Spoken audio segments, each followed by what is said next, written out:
G'day, legends. I hope that you're having a fantastic day. And importantly, it is the weekend. So I hope that you're having a fantastic weekend. Now, today, as always, we have a lot to go over.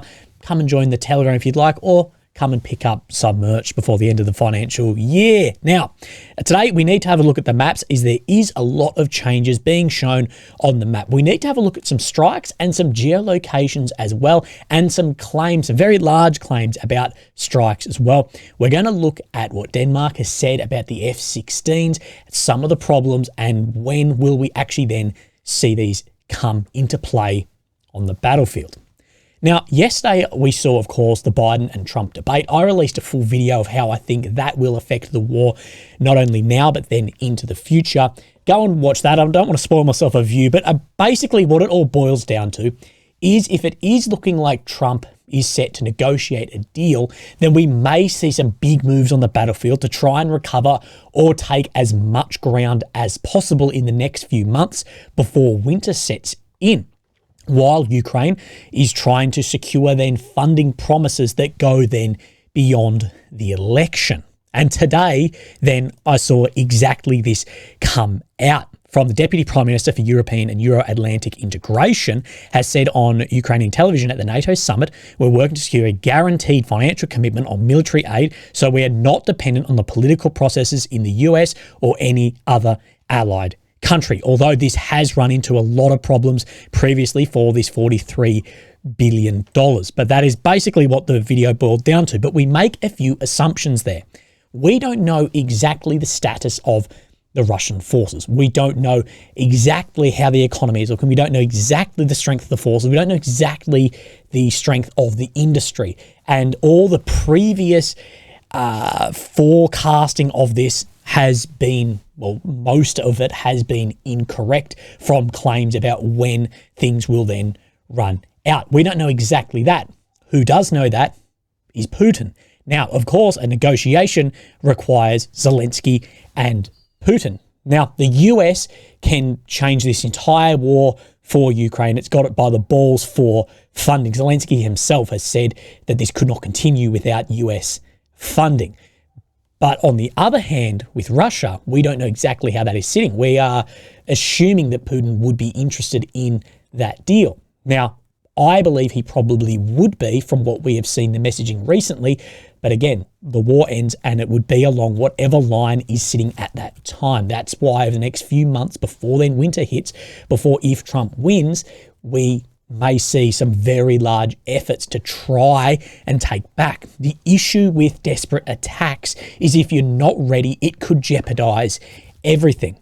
As Sun Tzu says, to secure ourselves against defeat lies in our own hands. The opportunity of defeating the enemy is provided by the enemy itself.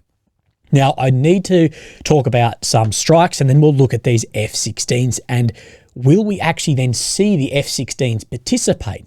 Because some of the timeframes we're getting, well, if Trump wants to end the war, we may not see them participate much, or if at all. But let's have a look at some strikes first, because I know I got to keep you guys interested. Now, there's a lot of claims going around that Ukraine has destroyed the newly deployed Russian S-500 system. Of course, a system that came after the S-300, 200, 300, 400, 500 system. We know there's two types of S-500, short range, like medium range, and long range as well. And they're on deployment down in Crimea at some are saying $600 million. That would be for the entire battery.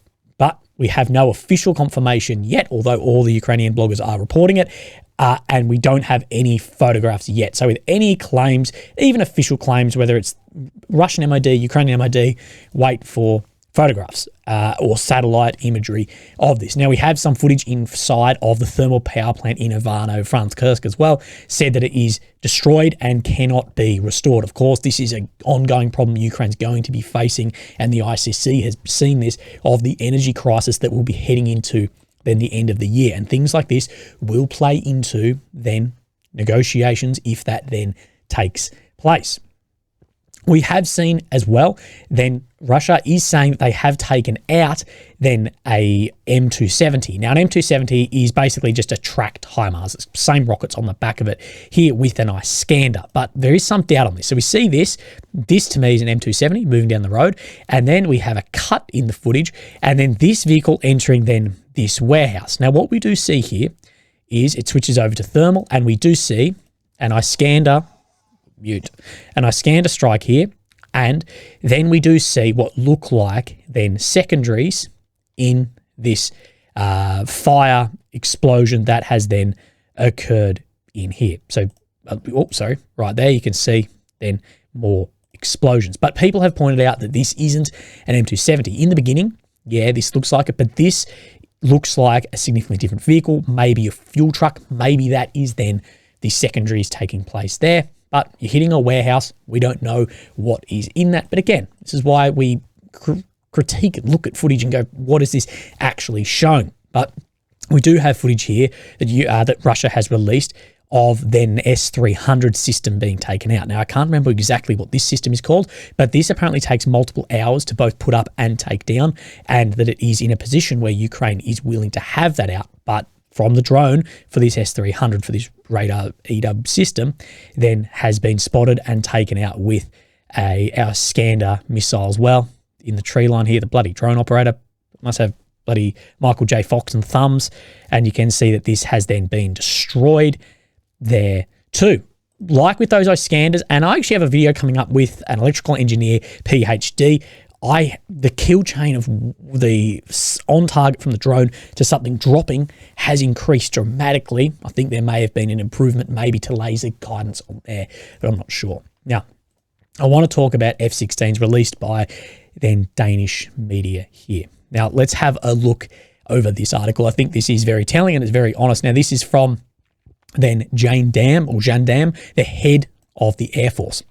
19 Danish F-16 aircraft with the most secret military operations in Denmark. Now, the head of the Air Force, Jean Dam, is lifting a little more of the veil of the mission, which is expected with great excitement in Ukraine, saying it can take months and years before they create a decisive operational effect. And this right here, from the head of the Air Force, is what we have been saying the whole time. There are very high expectations for these fighter planes, and we probably have to be more realistic there. F-16s will certainly have an impact, but it won't be a game changer, neither this month nor the coming months. My recommendation to the Ukrainians is to become really good at using these planes before they carry out risky missions. And I'm talking to the head of the Ukrainian Air Force about that.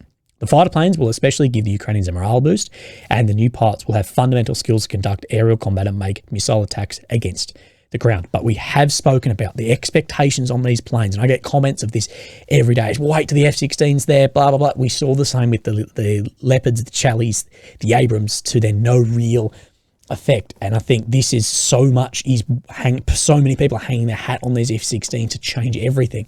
And I'll talk about, in reflection, what may have been a better decision here, and what, if General Willie was there, what I would have been looking at. It usually takes 3 or 4 years to become an F-16 pilot. Compared to the Ukrainians, the training is compressed to 6 to 8 months. This is what he's speaking about at the beginning, to get more experience on it before those risky missions. This is incredibly compressed down. It emerged that 20 Ukrainian pilots have been trained by the end of the year. This, from the numbers I'm looking at, will be enough for about 10 aircraft in the air. In addition, 100 Ukrainians are being trained for support tasks such as mechanics, weapon specialists. We know for each plane you still need a hell of a lot of support stuff. This actually was a lot less than I thought it would be. I thought it was going to probably be in the hundreds. But I guess if you've got 10 to 20 planes, you've got 10 to 20 guys per aircraft. Anyway, now we've completed the first 50, so only 50 of those 100 engineers, mechanics, most of which have gone home to prepare for the first combat aircraft. Right after the summer holidays, we will tackle the next 50. So summer holidays, the Army go on holidays too, and then they'll do the next 50. The first batch of pilots has not yet been fully trained, so training has not done. Officially, it sounds like the first 19 Danish F-16 aircraft will be delivered to Ukraine during the summer. So any day now, but we don't know official dates. But even if F-16 aircraft are also delivered from the Netherlands and other countries, the Ukrainians will still be far from having full control over their airspace. Much more is needed to gain air supremacy over Ukraine. It's air defense, it's aircraft, it's AWACS, it's multi-layered, it's all of this. And you also need numerical figures there. Russia has put, of course, F-16s as their highest priority. Therefore, where and how the Ukrainians will place the new fighter jets is so far shrouded in secrecy. Well, we'll skip to then number 4 here. And this is what we're seeing, the map of where Russian missiles are going for all of the last attacks to here. What sits here? An Air Force base. Now, we don't get any satellite imagery over Ukraine anymore, but I dare say we would have seen maybe runway upgrades, hangar upgrades here. Yes, people will say they can land on highways. Yes, that is true. How many highways, like the quality of highways exist to do that? It will be limited. People point at Switzerland. People point at Switzerland for a whole bunch of things, from gun control to highways to tunnels to bridges. Switzerland is a very different country to the compared countries we use this for. You're not conducting maintenance at the service station on the side of the road. You're not rearming these on the side of the road. You're not refueling them like that. Yes, they can land and take off on runways. Yes, Switzerland has tunnels fully prepared for this, but the overall maintenance, the hours of maintenance that these need for their flight time needs to be done still in lock. I think realistically, we're going to see them there or fly in from Europe, maybe touch and go, not sure. It will be a huge strategic victory for the Russians to shoot them down. Of course, I'll be very sorry if one of them was shot down. I think for the Russians here, not only will it be taking out one of those planes, but it would be a huge propaganda, informational victory there too. Like, say, Ukraine then taking out a Su-57. How much involvement really was taking out that Su-57? How involved was it? Probably very little. How much of an informational propaganda win was it? Massive. We need to look at this too. For the cultural differences, originally the plan was for the Danish F-16 aircraft to be delivered in January, but the task turned out to be bigger than expected. We had to change and adapt our training program several times, partly because the pilots' English skills were worse than expected. Therefore, some Ukrainian pilots were initially sent on a language course in the USA. In addition, there have been major cultural differences in retraining pilots from MiG aircraft to American-produced F-16 and Western combat techniques. When the training of Ukrainian pilots is scheduled to end this year, there is a prospect that Denmark will continue to contribute to build up the Ukrainian Air Force. So there's potential for it. Meanwhile, the Norwegian Air Force must next year use its efforts to phase in the new F-35s. So the Norwegians are getting rid of those and bring in the F-35s and won't be able to conduct then that training. So F-16s, I don't know. I was concerned when it came in with the amount of people, the amount of money, when I think in reflection on this war, we will see that some of these expensive, like super expensive systems, huge time consumption systems, may have been a mistake when there's a finite amount of time and funding.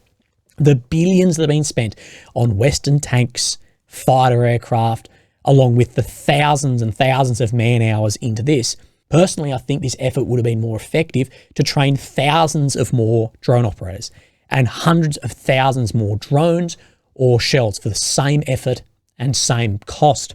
I said this in the very beginning, and I've been saying it throughout, and I still think it would make a huge difference. If you gave me some of the funding to what should be funded in Ukraine to make a huge difference, the first thing I would do is I'd give every Ukrainian soldier a really good pair of boots, good night vision, and peltors. Now, if you don't know what peltors are, this is active hearing protection. So what it does is it raises voices and footsteps. You can hear that better than your ears, and it really takes away any sound of weapon systems firing. Well, it dulls down weapon systems firing and artillery, protecting your ears too. But it also can connect to communications devices, so you have better comms on the front line while protecting your hearing and hearing things better. Now, even at like cost price, not what the military will pay, or using secondhand stuff from Western militaries, peltors, say $500, good night vision, say $3,500, boots, let's go $300. So we're talking, $4,300 by 100,000 soldiers for arming guys on the front. We're talking 430 million, give or take some, paying off someone there. Let's go $500 million. I think that would have made a huge, huge contribution to the front line. And that is significantly less than some of these systems, which we haven't seen make too much of a difference. I can't see any excuse that NATO can make that every soldier in Ukraine doesn't have good boots, good night vision, good hearing protection, good helmet, good body armor, but we still see that while the focus is on all these other Gucci systems that may win brownie points. Now let's have then a look at the maps, some geolocations as well. Of course, here we have Ukraine in the center, the capital of Kyiv. The red area is occupied since 22, the purple since 14, the green here areas that Russia has been and has either been pushed out or withdrawn from that are older than 2 weeks. The blue is that, but then within 2 weeks. So let's start north to south, and we'll jump in up at the top here at this Vovchansk axis. Now, nothing has changed up here on this map for now some time. Still showing this disconnection between the Russian forces up here. I know Forbes are reporting some stuff. I know there's a lot of claims about what's happening here. Truthfully, from all the stuff I've seen, it's very hard to get an idea exactly what is happening here. Now, what we do know for a fact is that the Russian advancement in here has been halted, and we know that Ukraine has deployed many units both out of reserve but also of other areas of the front into here to try and stop this advancement. And we have spoken about the strategic and tactical decision to do that, and was it right or wrong in some other videos of this. But then we do have a Syriac map updates in the center here. So let's zoom down in on Vovchansk. Now, as you can see straight off the bat, this part of gray zone is now being shown as then blue. You can see this, but not showing the level of disconnect out to here.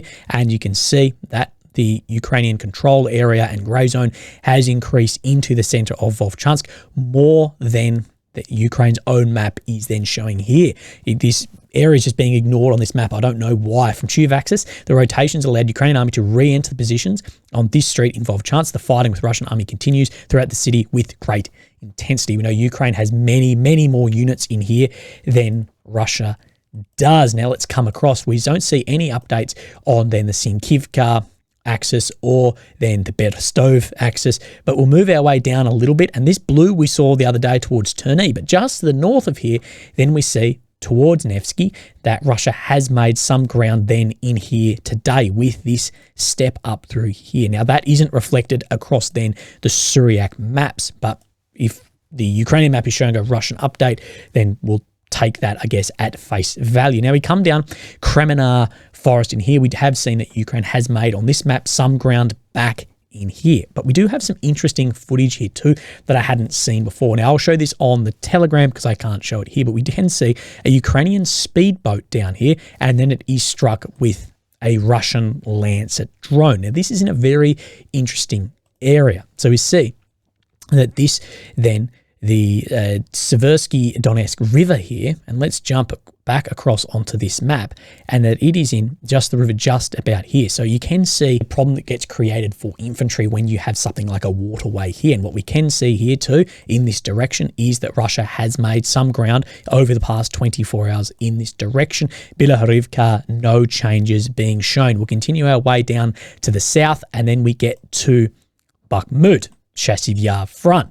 Now, what we can see here is just an increase in the grey zone around this micro-district in Chasiv Yar. Now, we do have some updates showing some interesting bits and pieces then here. So, let's have a look. We do have this video here. Again, can't show you on YouTube, but you can go and have a look on then the Telegram. These are Russian soldiers both here. Then they get hit with drone munitions. But the geolocation on this is interesting. So, let's have a look. So, we see the Canal District. So we're talking just about here is where those Russians are. I believe they're rotating in and out of defensive positions here. If they're manning defensive positions, then the red zone should be moved up to here. What we haven't seen yet is any successful cross of then this reservoir system across into Chasiv Yar itself. That will be the big move here if and when that can occur. Let's look at then the Syriac map. Now he shows there has been, reflecting on the grey zone on the deep state map, he shows as red Russian movement in through this district here, captured new buildings in Chasiv-Yarsk plant in Canal Microdistrict, as well as entering the forest south. And you can see by that footage the entry, or at least rotation, on defensive works in that southern forest. Let's continue our way down. No changes shown until then we get to this Toretsk, New York front. Now this is a front what I said was somewhere to really keep your eye on. Yesterday we saw map updates down on this axis heading toward northwards towards New York.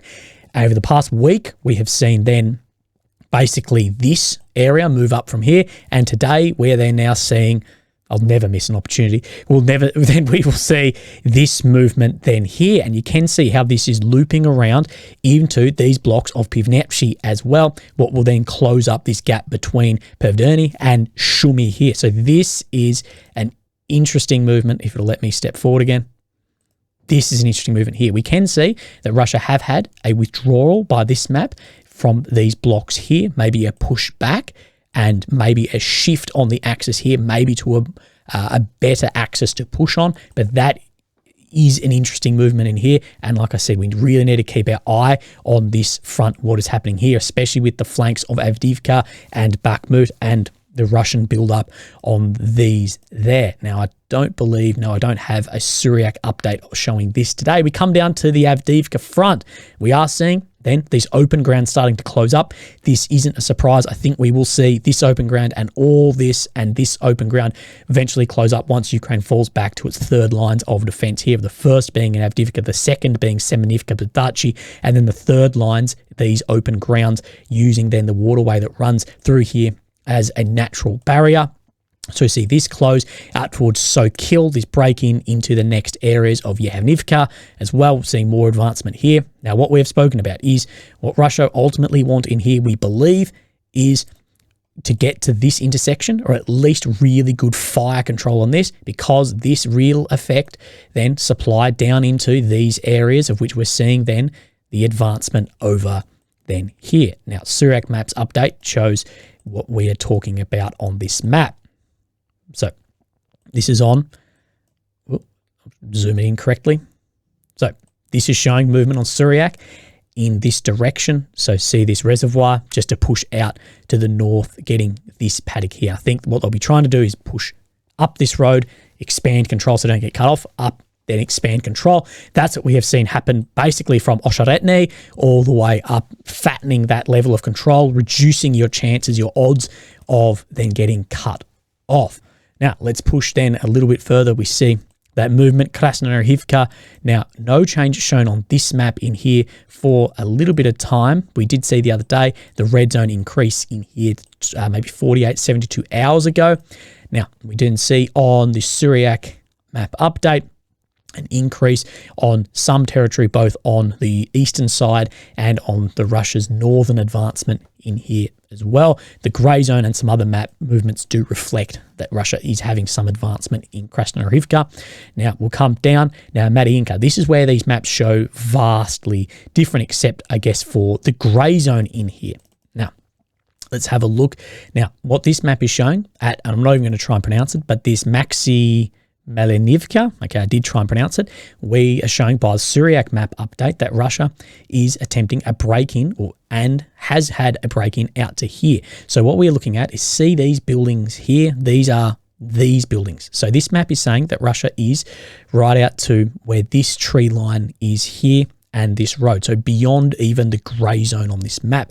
We haven't seen any geolocations of this, or at least I haven't, but that is what this map is showing today. We haven't seen any grey zone movement there either. Now, Novomyalivka down in here, no changes being shown on this map, but let's then have a look, and we do see that this second reservoir, it is showing that Russia have filled in near Paraskovskia, have taken this village, as well as see this big paddock here, taking then this paddock into then these tree lines, this road here. So basically showing that this is looking by Syriac like this, that this amount of ground has been taken in here, further closing up and shortening the front line in this front, but also ultimately putting pressure down into areas like Ladar as well on this front. And I think this front is somewhere to really keep your eyes on as well. I think Avdiivka front, Bakhmut will, this no surprises what we are seeing in here, but I think we'll see Toretsk and Uladar is where I'm keeping my eyes to see some changes pop up. We haven't seen if or where Russia's going to put its real main effort yet, but attritional warfare does say to attack on several directions, so your enemy is constantly running around trying to then plug holes. Even we quoted Sun Tzu in the beginning, and he says, I'll put the quote up here, I can't remember the exact quote, about that you have many different areas that you could be attacking. Anyway, legends, look after yourselves, have a fantastic weekend, and I'll speak to you tomorrow. Thank you. Bye-bye.